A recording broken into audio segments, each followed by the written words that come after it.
Bonsoir à toutes et à tous et bienvenue sur Grand Lille TV. Si vous nous rejoignez tout de suite, retrouvez l'actualité de la métropole lilloise et de la région. Le tout en 7 minutes et en images, des reportages signés par l'ensemble de la rédaction.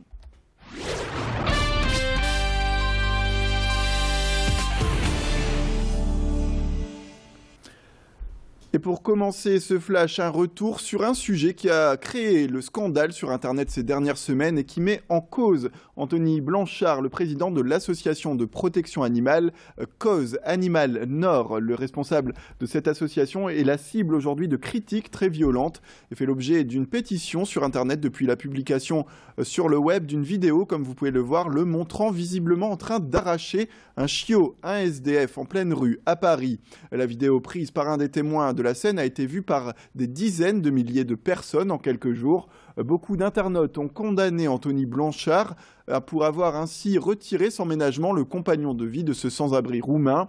Ce militant, s'il reconnaît aujourd'hui que le procédé était plutôt agressif, assure que le chiot en question était drogué. Il insiste aussi sur le fait que l'animal, comme d'autres, peut être aujourd'hui au cœur d'un trafic entre la Roumanie et la France. Anthony Blanchard sera bientôt convoqué par la police à Paris car le SDF a porté plainte. Des analyses sont en cours en tout cas pour déterminer si le chiot était bel et bien drogué. Idil Guinaï, notre journaliste, a pu rencontrer Anthony Blanchard hier à Lille à l'issue d'un point presse. Nous avons étudié, regardé le chiot. Ce chiot avait les pupilles dilatées, la tête qui basculait à droite, à gauche, était complètement amorphe.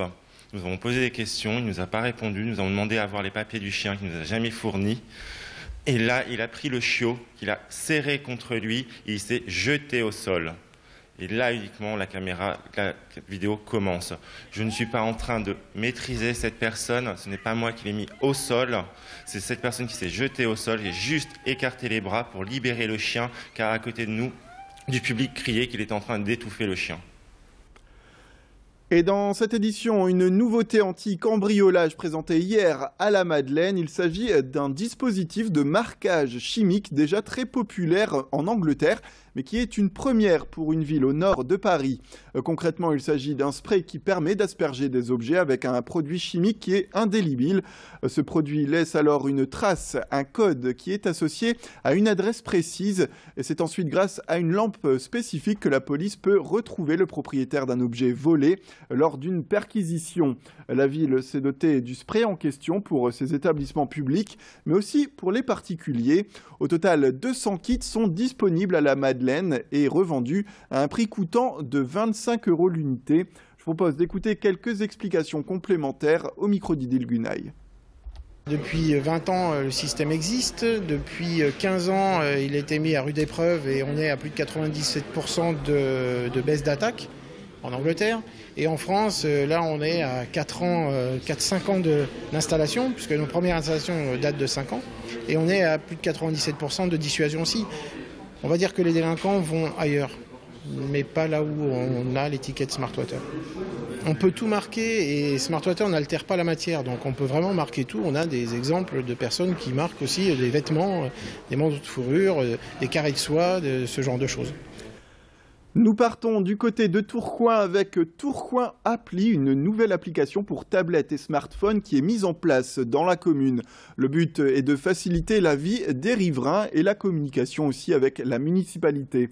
L'application développée par une ancienne start-up de la Pleine Image, Blue App, est disponible sur Apple et Android depuis le 21 septembre. Alors concrètement, les Tourcoingnois peuvent profiter du fil d'information en continu et de plusieurs rubriques comme l'actualité, l'agenda de la ville ou encore votre mairie.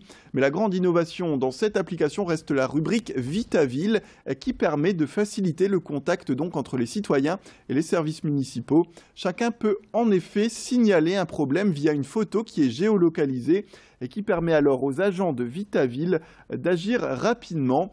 Le système semble le séduire puisque Tourcoing Appli compte déjà plus d'1 millier de téléchargements. Clotilde Leguévac, notre journaliste, a pu rencontrer Éric Deneux, l'adjoint au maire de Tourcoing Gérald Darmanin, afin d'en savoir plus sur ce système d'échange. Sur un téléphone, vous cherchez, vous avez 4 applications possibles. Sur la recherche, Vitaville. Ça permet de pouvoir repérer des choses qui sont intéressantes à communiquer au service de la ville.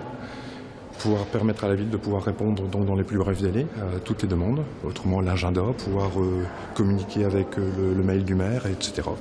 Comme c'est une possibilité évolutive, on en est pour le moment au début et on espère que derrière, d'autres applications viendront se greffer à celle-ci. Nous avons recensé quels étaient les besoins des habitants en matière de signalement de ce que j'appelle les désordres du cadre de vie, c'est-à-dire les problématiques de dépôts sauvages, de trous dans la voirie et d'un tas d'autres choses qui sont à signaler au niveau des services municipaux et des services partenaires. Nous avons une entrée Vitaville qui est une entrée téléphonique.